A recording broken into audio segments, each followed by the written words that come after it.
malam saudara-saudariku sekalian, dimanapun Anda berada. Pada saat ini kita akan mengikuti kegiatan Rabu malam, tetapi sebelum itu kita akan membuka dengan lagu-lagu pendahuluan.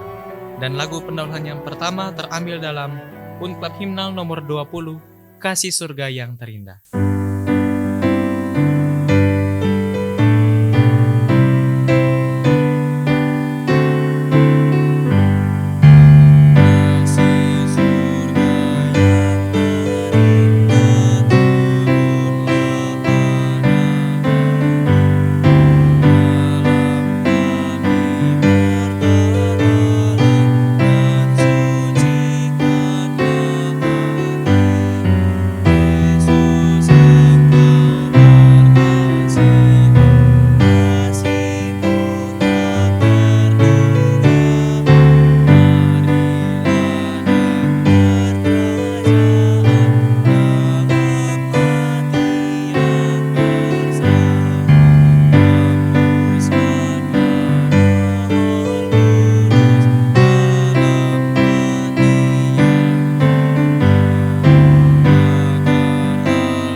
Shalom, selamat malam. Kami dari Unklab Media Streaming ingin menyapa dengan hangat saudara-saudari, umat-umat Tuhan, bahkan pemirsa yang sementara menyaksikan tayangan ini dimanapun Anda berada. Pada saat ini, kita akan segera memulaikan ibadah malam permintaan doa kita. Marilah kita mengundang Roh Suci untuk dapat hadir di hati dan pikiran kita masing-masing melalui doa di dalam hati.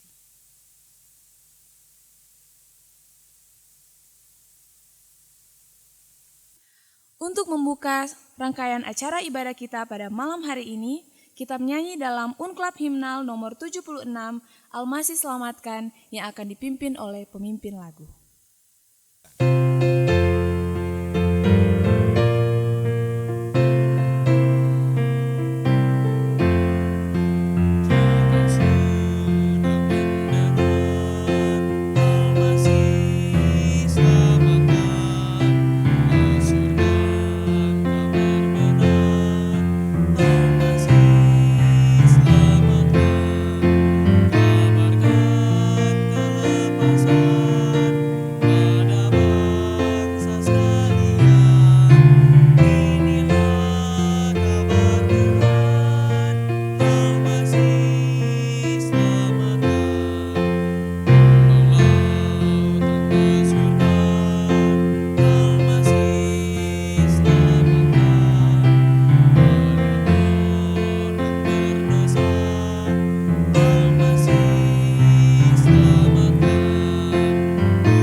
Sucikanlah hatiku,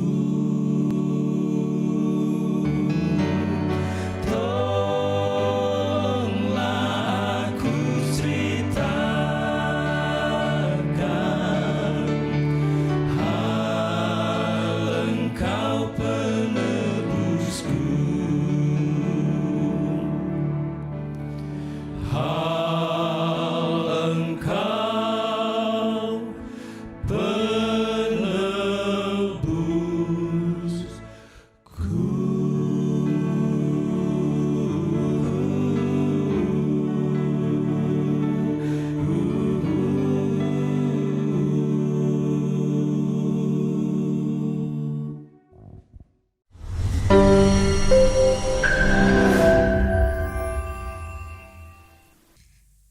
Selamat malam. Selamat berjumpa lagi dalam acara Malam Permintaan Doa malam hari ini. Saudaraku, sesungguhnya kita sedang menghadapi situasi atau kita sedang berada dalam satu situasi yang mencekam. Kita diancam oleh wabah yang terjadi di sekitar kita. Pada saat ini saya ingin kembali membacakan beberapa ayat dari sekian banyak ayat yang menjadi kekuatan bagi kita sebagai umat Allah di tengah-tengah krisis yang terjadi saat ini. Saya ingin membacakan apa yang terdapat dalam Mazmur 91 ayat 5, 6, dan 7. Ayat-ayat ini adalah bagian dari perikop yang diberi judul Dalam Lindungan Allah. Ayat 5 mengatakan, Engkau tak usah takut terhadap kedahsyatan malam, terhadap panah yang terbang di waktu siang, terhadap penyakit sampar yang berjalan di dalam gelap, terhadap penyakit menular yang mengamuk di waktu petang. Walau 1,000 orang rebah di sisimu dan 10,000 di sebelah kananmu, tetapi itu tidak akan menimpamu. Puji Tuhan, saudara, kita adalah umat-umat Allah yang dilindungi. Kekuatan kita adalah firman Tuhan. Baik, saat ini saya diberikan materi untuk dibawakan dalam acara kebaktian malam hari ini. Adalah materi yang terdapat dalam buku 28 Doktrin. Khususnya saya diberi dalam bab 23. Bab 23 dalam buku ini dengan judul Pernikahan dan Keluarga. Saya yakin ini adalah topik yang menarik bagi kita dewasa ini. Materi ini boleh menjadi motivasi bagi mereka yang belum menikah.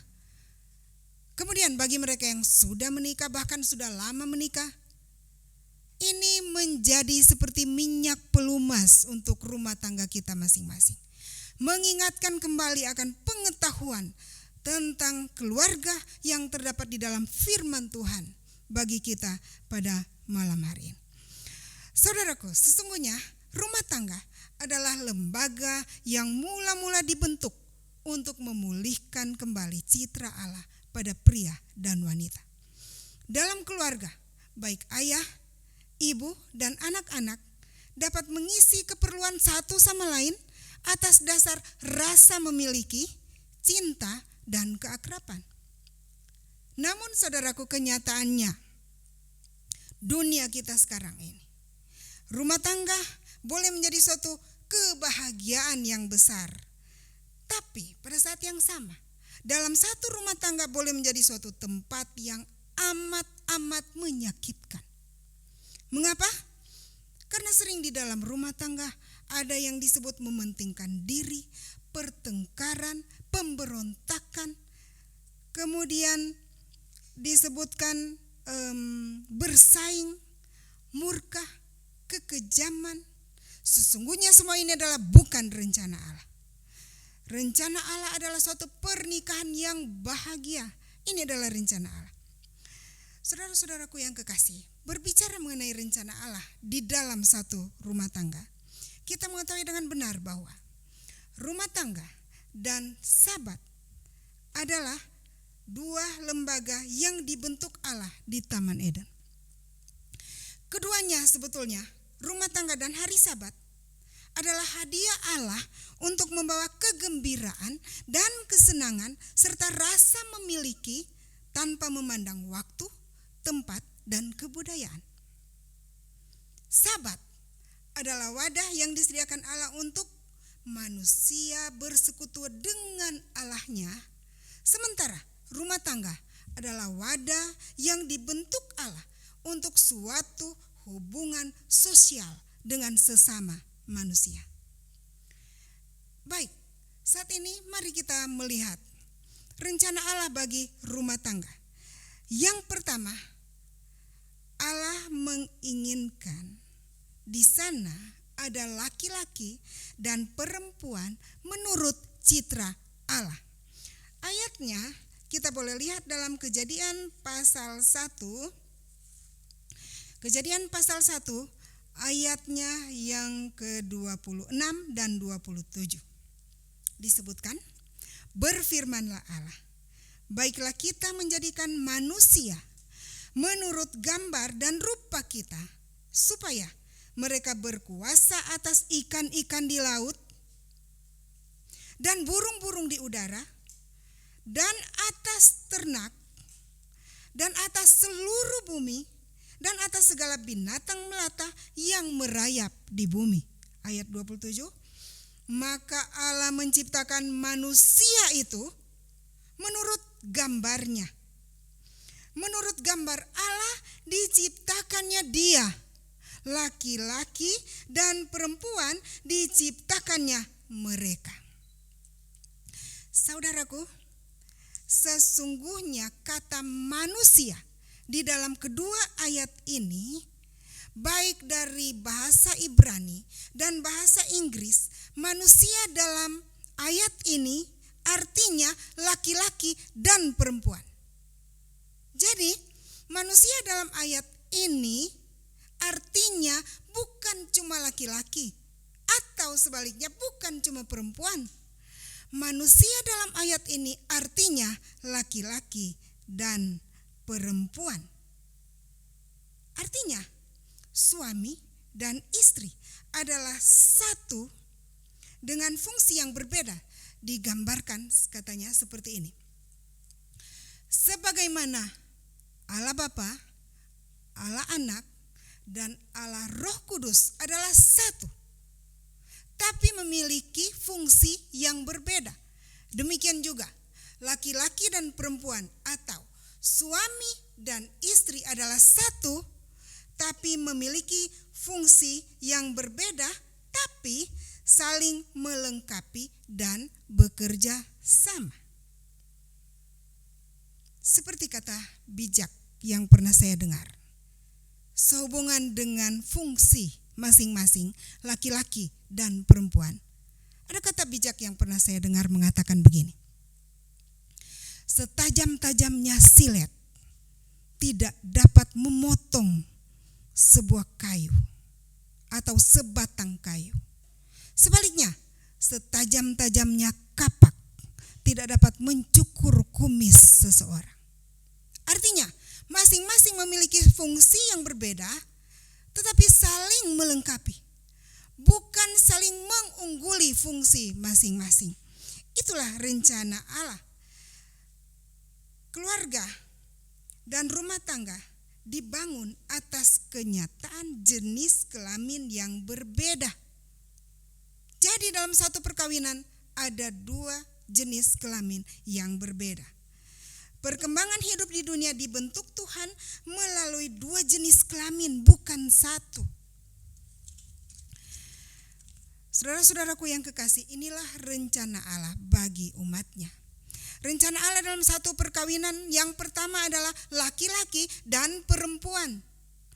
Bukan satu jenis saja. Laki-laki dan perempuan, kemudian mereka adalah satu sebagaimana Allah Bapa, Allah Anak, dan Roh Kudus adalah satu, tapi memiliki fungsi yang berbeda.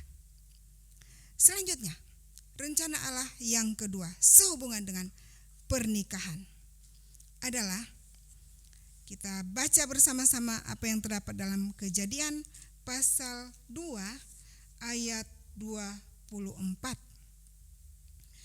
Dikatakan, sebab itu seorang laki-laki akan meninggalkan ayahnya dan ibunya dan bersatu dengan istrinya, sehingga keduanya menjadi satu daging. Di dalam pernikahan sesungguhnya mengandung beberapa unsur menurut ayat ini. Dan itu adalah rencana Allah. Yang pertama, mereka yang sepakat untuk menikah berarti mereka mengakui bahwa saat ini mereka meninggalkan ayah dan ibu. Artinya, hubungan pernikahan lebih daripada hubungan anak dan orang tua. Bukan berarti Alkitab mengajarkan bahwa setelah menikah anak-anak tidak perlu lagi mempedulikan orang tua, bukan begitu. Tetapi artinya bahwa manakala dia menjalin hubungan yang suci dengan pasangannya, maka itu yang utama. Jadi dia harus meninggalkan orang tua. Kemudian, unsur yang kedua dalam ayat ini, dalam sebuah pernikahan harus ada yang disebut bertaut atau bersatu di dalam ayat ini. Bertaut ini digambarkan seperti seorang tukang besi menempah logam. Dijadikan satu unsur-unsur yang ada. Dan setelah logam ini terbentuk menjadi satu, maka memisahkan unsur-unsur itu adalah berarti melukai ikatan individu. Jadi, seseorang yang memasuki suatu pernikahan, yang pertama dia meninggalkan ayah dan ibunya, kemudian sekarang dia bersatu dengan istrinya. Artinya laki-laki dan perempuan, suami dan istri ini sekarang menjadi satu yang tidak dapat dipisahkan. Karena memisahkan artinya melukai dan merusak apa yang sudah ada. Selanjutnya, di dalam suatu pernikahan harus ada yang disebut perjanjian. Perjanjian antara suami dan istri itu. Digambarkan bahwa perjanjian itu adalah seperti perjanjian yang Allah buat dengan umatnya. Perjanjian antara Allah dan manusia yang adalah kudus dan sangat mengikat. Suatu perkawinan artinya laki-laki dan perempuan ini telah mengikat satu perjanjian yang kudus, disaksikan oleh Allah dan disaksikan oleh masyarakat. Selanjutnya, ikatan perjanjian ini disahkan di sorga karena Matius 19 ayat 6 mengatakan, demikianlah mereka bukan lagi dua, melainkan satu. Karena itu apa yang telah dipersatukan Allah tidak boleh diceraikan manusia. Jadi perjanjian ini disahkan di sorga. Tidak main-main perjanjian ini. Bukan hanya perjanjian yang sepele, ini adalah perjanjian yang kudus. Selanjutnya, unsur yang terdapat di dalam ayat tadi, Kejadian 2 ayat 24, yang merupakan rencana Allah untuk perkawinan adalah mereka akan menjadi sedaging. Apa maksudnya menjadi sedaging? Kadang-kadang kita hanya memikirkan bahwa itu adalah suatu hubungan seksual. Tidak. Saudara-saudara, bukan cuma itu. Dijabarkan dalam 3 hal unsur menjadi sedaging ini. Yaitu yang pertama, mereka berjalan bersama-sama. Berjalan bersama-sama mengandung arti seperti ini. Jika kita melihat di buku Perjanjian Lama, khususnya bagi orang Israel, Allah mengatakan jangan kawin campur karena akan ada malapetaka. Boleh jadi salah satu dari orang Israel akan terpengaruh untuk menyembah Allah lain kalau terjadi kawin campur.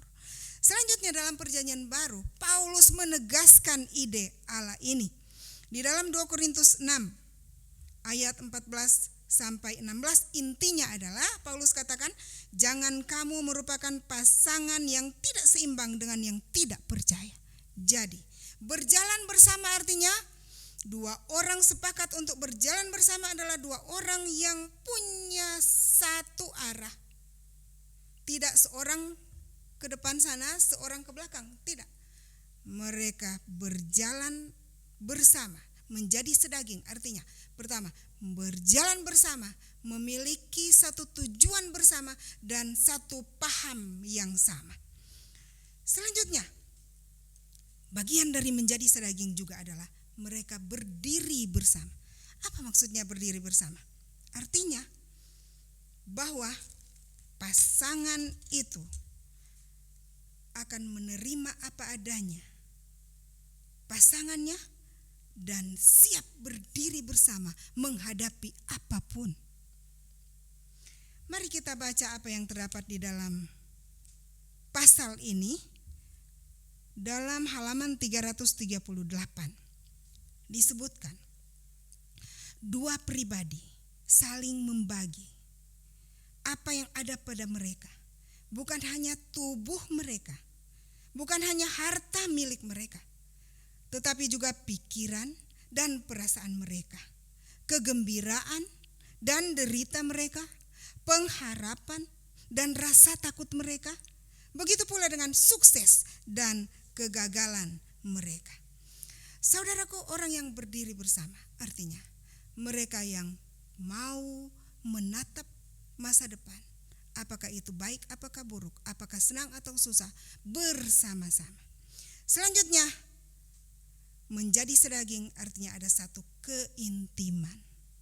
Disebutkan kasih sayang yang terdapat dalam keluarga Kristen yang sudah menikah haruslah ditandai dengan kehangatan, kegembiraan, dan kesukaan. Ini yang dimaksud dengan menjadi sedaging. Selanjutnya, rencana Allah bagi pernikahan juga adalah di dalam keluarga itu memiliki cinta kasih yang alkitabiah. Cinta kasih yang bagaimana itu? Saudara-saudaraku yang kekasih, cinta kasih yang dimaksud adalah cinta kasih yang dimiliki Allah, yaitu kasih agape. Kasih agape adalah kasih yang tidak berkeputusan, kasih yang tanpa syarat. Bukan suatu kasih yang stop manakala sesuatu terjadi. Tidak. Kasih agape adalah kasih yang tidak berkesudahan. Itu yang seharusnya ada di dalam satu keluarga Kristen. Saudara-saudaraku yang kekasih, satu kali ada seorang bapak yang kehidupan rumah tangganya sudah sekitar 20-an tahun. Dia datang untuk curhat. Intinya adalah bapak ini mengeluarkan isi hatinya dalam tanda kutip. Katanya dia tidak senang lagi dengan istrinya oleh karena istrinya sekarang sudah lain. Kalau dulu istrinya itu sangat baik, sangat peduli terhadap dia dan anak-anak, tapi kini sudah berubah. Istrinya sudah memiliki sikap atau perilaku yang jelek. Intinya adalah bapak ini ingin berpisah dari istrinya. Kemudian pada saat itu suami saya bertanya kepadanya, dulu waktu mau menikah kemauan siapa? Apakah hanya didorong oleh orang tua?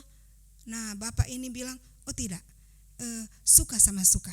Saya suka kepadanya waktu itu. Oke, sekarang setelah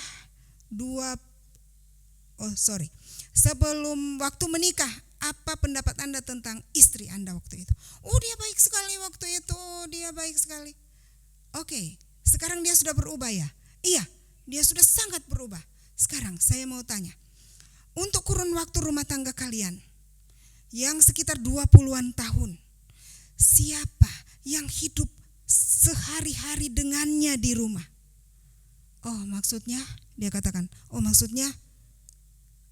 ya, siapa yang hidup dengan dia sehari-hari di rumah untuk kurun waktu yang panjang ini? Ya kami. Ya, itu siapa? saya dan anak-anak. Oke, kalau begitu. Kalau dulu waktu menikah dia begitu baik, dan setelah 20 tahunan menikah dia sekarang jadi tidak baik, maka janganlah semua kesalahan ditimpakan kepadanya. Artinya dia hidup dengan Anda sehari-hari. Kalau begitu dia menjadi jelek sekarang, itu juga adalah pengaruh dari Anda. Saudara-saudaraku yang kekasih, kadang-kadang dalam rumah tangga salah satu pasangan memilih untuk berpisah, tidak kasih lagi, tidak cinta lagi sehubungan dengan pasangannya sudah berubah. Saudaraku, rencana Allah dalam satu keluarga adalah keluarga itu memiliki apa yang disebut kasih agape, kasih yang tidak berkesudahan, sehingga rencana Allah dijabarkan di dalam 1 Korintus 13 ayat 4 sampai 8. Di dalam rumah tangga harus ada ini. Mari kita baca. Kasih itu sabar, kasih itu murah hati, ia tidak cemburu, ia tidak memegahkan diri dan tidak sombong, ia tidak melakukan yang tidak sopan dan tidak mencari keuntungan diri sendiri. Ia tidak pemarah dan tidak menyimpan kesalahan orang lain. Ia tidak bersuka cita karena ketidakadilan, tetapi ia bersuka cita karena kebenaran. Ia menutupi segala sesuatu, percaya segala sesuatu, mengharapkan segala sesuatu, sabar menanggung segala sesuatu. Kasih tidak berkesudahan. Inilah yang menjadi rencana Allah dalam keluarga. Tapi saudara-saudaraku yang kekasih, sesungguhnya terjadi banyak penyimpangan efek dari kejatuhan manusia yang pertama dalam dosa. Kita melihat di sana manakala Adam dan Hawa jatuh dalam dosa, maka langsung muncul sikap mementingkan diri. Kemudian disusul dengan sikap bersembunyi, gantinya terbuka mengakui kesalahan. Langsung berdalih dan suka menyangkal. Retak hubungan dengan Allah juga dengan sesama. Mereka berusaha untuk mempersalahkan orang atau oknum lain. Intinya, setelah kejatuhan, mereka memiliki sikap yang berpusat pada diri. Terjadi penyimpangan dari cita-cita Allah terhadap perkawinan. Pertama, poligami. Kadang-kadang orang berdalih, kan poligami itu alkitabiah. Kan ada Abraham, Ishak, Yakub, Daud. Mereka hidup berpoligami dan itu dicatat dalam Alkitab. Tetapi sesungguhnya saudara-saudaraku, firman Tuhan jelas menyatakan bahwa ini bukan rencana Allah. Rencana Allah adalah hanya ada satu laki-laki, satu perempuan di dalam satu pernikahan. Tidak lebih. Dan sesungguhnya di dalam Alkitab Allah kita adalah Allah yang ajaib. Sesungguhnya dari contoh-contoh kehidupan berpoligami yang kita baca di dalam Alkitab justru membuahkan masalah di mana-mana. Di sana ada pertarungan kekuasaan, dendam kesumat, keterasingan. Gunakan anak-anak sebagai senjata emosi untuk menyakiti anggota keluarga yang lain dalam keluarga itu. Poligami ditentang oleh Allah. Kemudian penyimpangan yang lain, persundalan dan persinahan. Akan ada banyak dosa yang mengikuti seperti dusta dan ketidakjujuran. Hancurkan rasa percaya satu sama lain yang mungkin tak dapat dipulihkan lagi. Kemudian penyimpangan dalam perkawinan juga adalah terjadinya pikiran yang kotor. Pikiran yang kotor mempengaruhi tindakan yang kotor. Matius 15 ayat 19 mengatakan bahwa karena dari hati timbul segala pikiran jahat, pembunuhan, persinahan, percabulan, pencurian, sumpah palsu, dan hujat. Saudara-saudaraku yang kekasih, Matius 5 dikatakan bahwa siapa yang memandang perempuan dan menginginkannya dalam hatinya, dia sudah berzina dengan dia. Itulah sebabnya, agar tidak terjadi penyimpangan, kita harus menjaga pikiran kita, menolak setiap tontonan, setiap bacaan yang bisa mempengaruhi pikiran kita untuk memiliki pikiran yang kotor. Kita harus hindari, itu bukan rencana Allah. Selanjutnya, penyimpangan yang lain adalah perceraian. Saudaraku, kadang-kadang orang bilang perceraian alkitabiah. Tapi sesungguhnya cukup jelas Allah mengatakan karena ketegaran hatimu, maka Musa mengizinkan perceraian. Saudara-saudaraku yang kekasih, disebutkan dalam buku ini bahwa alasan apapun termasuk pasangan yang tidak seiman bukan menjadi alasan untuk bercerai. Allah sangat menentang perceraian. Kemudian penyimpangan yang lain adalah homoseksual. Saudara-saudaraku yang kekasih, sesungguhnya sangat jelas. Imamat 18 ayat 22 mengatakan, janganlah engkau tidur dengan laki-laki secara orang bersetubuh dengan perempuan, karena itu suatu kekejian. Saudara-saudaraku yang kekasih, kita boleh simpulkan bahwa rencana Allah untuk suatu perkawinan adalah rencana yang indah. Rencana Allah untuk suatu perkawinan adalah rencana yang indah. Cuma ada satu laki-laki, satu perempuan dalam satu pernikahan yang kudus. Suatu pernikahan yang kudus, suatu ikatan perjanjian yang kudus yang disahkan di sorga.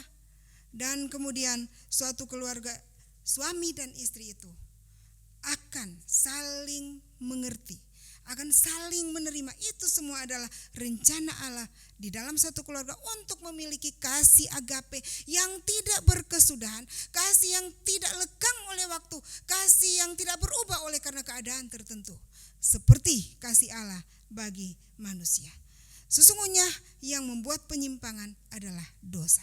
Saudara-saudaraku yang kekasih, di dalam buku ini disebutkan bahwa kita tidak akan dimampukan sebagai manusia biasa untuk menjalankan tugas kita sebagai suami atau sebagai istri dengan sempurna sebagaimana rencana Allah. Karena kita manusia berdosa. Apakah tidak ada harapan? Tidak. Kita punya harapan. Allah kita yang ajaib memberikan janji bahwa Dia akan mengaruniakan kesanggupan bagi suami dan istri untuk menjaga perkawinan yang telah dibentuk Allah dengan baik.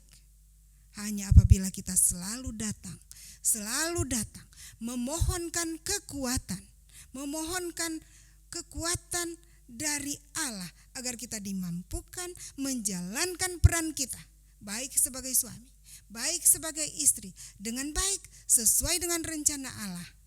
Apabila kita datang menyerahkan hati dan pikiran kita, keluarga kita hanya ke dalam tangan Tuhan. Saudaraku yang kekasih, pelajaran saat ini bukan kebetulan. Ini adalah rencana Allah untuk memperbaharui pengetahuan kita tentang perkawinan sesuai dengan firman Allah. Saudaraku yang kekasih, saya yakin ini akan menjadi berkat bagi kita semua. Saat ini saya mengajak kita semua untuk tunduk kepala. Kita akan berdoa. Bapa di sorga, terima kasih Tuhan untuk selalu mengasihi kami. Terima kasih Tuhan untuk menciptakan wadah rumah tangga di Taman Eden untuk kebahagiaan umat Tuhan di dunia ini. Kami menyadari bahwa begitu indah rencana Tuhan bagi keluarga-keluarga umat Tuhan di atas dunia ini.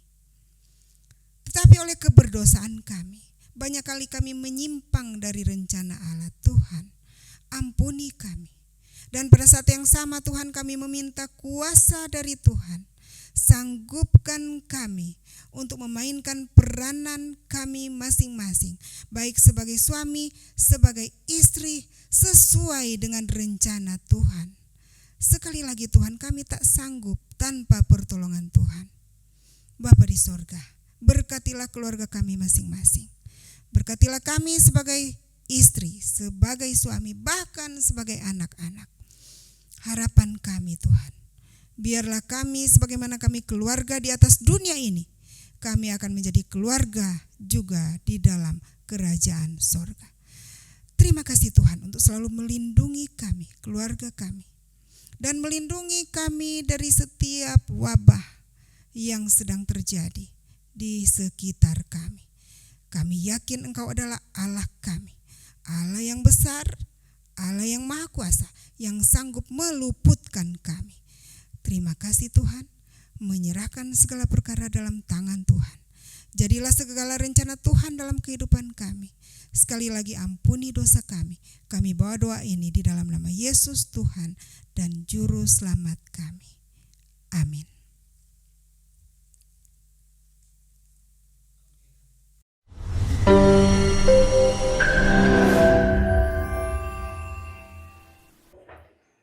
Baik, mari kita satu di dalam doa. Terpujilah nama-Mu Tuhan, Allah pencipta langit dan bumi, serwa sekalian alam. Allah yang begitu mengasihi kami, Allah yang begitu setia walaupun sering di tengah-tengah ketidaksetiaan kami. Saat ini ya Tuhan, manakala seluruh umat Tuhan di muka bumi ini datang beribadah kepadamu, walaupun tidak datang ke rumah-Mu Tuhan, tapi hati kami terangkat kepadamu. Dan saat ini Tuhan, sebelum kami bermohon kepadamu, kiranya Tuhan akan ampuni segala kesalahan dan dosa kami, agar doa kami saat ini berlayak di hadapan-Mu. Adapun pokok-pokok doa yang kami akan sampaikan kepadamu Tuhan pada malam hari ini, yaitu kami berdoa untuk oma-oma, opa-opa, dan orang-orang tua. Kiranya mereka dapat memiliki kekuatan dan kesehatan di tengah-tengah krisis dunia ini. Dan berdoa bagi kesehatan para pekerja medis, dokter-dokter, perawat-perawat, dan orang-orang yang tetap bekerja untuk merawat saat kasus virus corona yang semakin meningkat. Dan berdoa bagi kesehatan pribadi dan keselamatan mereka Tuhan. Tuhan, kami berdoa agar pekabaran 3 malaikat akan terus maju walaupun di beberapa bagian dunia ada beberapa acara dan program-program besar dan penjangkauan di dunia ini ditunda dan semua mata boleh tertuju ke surga. Saat ini Tuhan, kami berdoa untuk inisiatif misi ke kota-kota dalam banyak lokasi di seluruh gereja di dunia. Kami berdoa agar benih-benih yang ditaburkan dapat dituai dengan buah-buahnya untuk kerajaan Allah. Dan kami berdoa juga untuk hikmat, kesabaran, dan kasih karunia dalam menghadapi banyaknya perbuahan yang terjadi dalam kehidupan sehari-hari. Sehingga orang-orang dapat menghadapi dan lebih dari itu, mereka tetap setia bersaksi akan kuasa Allah yang menuntun kehidupan mereka. Kami berdoa juga Tuhan buat institusi kami, yaitu Universitas Kelabat. Tuhan berkati mulai dari Bapak Rektor dan keluarga, diberikan kesehatan, kekuatan, hikmat, kearifan bijaksana dari surga untuk menuntun akan Universitas Kelabat. Begitu pula para wakil rektor dan keluarga, dosen dan staf, bahkan seluruh mahasiswa yang walaupun saat ini mungkin mereka ada di asrama, di rumah mereka masing-masing. Tuhan berkati saat mereka belajar dari rumah, bekerja di rumah, bersama dengan orang tua mereka yang menghidupi keluarga, mengongkosi mereka. Tuhan, berikan kesehatan, kekuatan. Keluarga kami juga masing-masing. Tuhan, di masa sulit seperti ini, berikan sukacita, damai sejahtera yang berasal daripada-Mu. Kiranya segala sesuatu hanya ada di tangan-Mu ya Tuhan. Terima kasih Tuhan, terima kasih Tuhan. Kami meyakini Engkau sudah mendengar dan menjawab doa kami pada saat ini.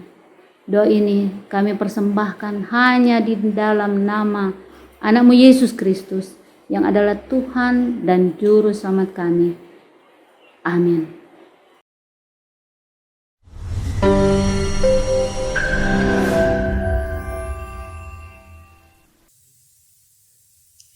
Puji Tuhan atas firman yang baru saja kita dengarkan, dan untuk mengaminkannya, kita menyanyi dalam Unklab Himnal nomor 178 akan berkumpulkah kita sebagai lagu tutup yang akan dipimpin oleh pemimpin lagu.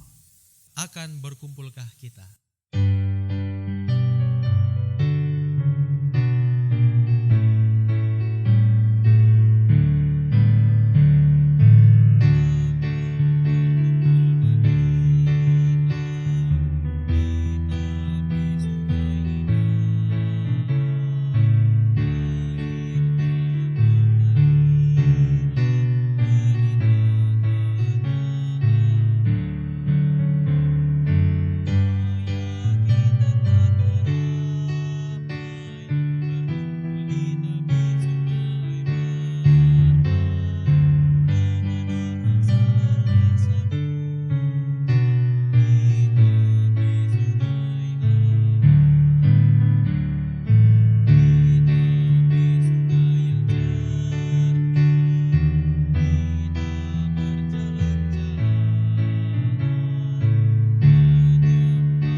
acara malam permintaan doa kita telah selesai.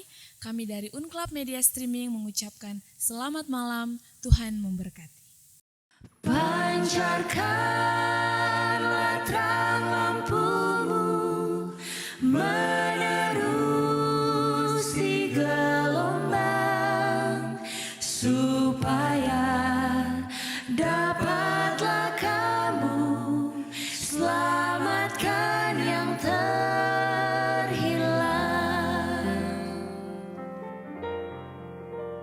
Rahmat Bapa bercahaya dari menara Tuhan, tapi pekerjaan kita menerangi labuhan.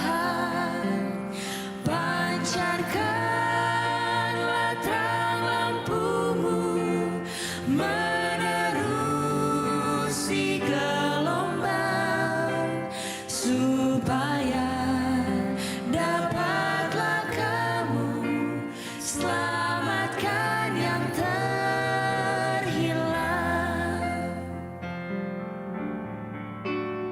Malam dosa sudah tiba, ombak pun menggemuruh, mata rindukan cahaya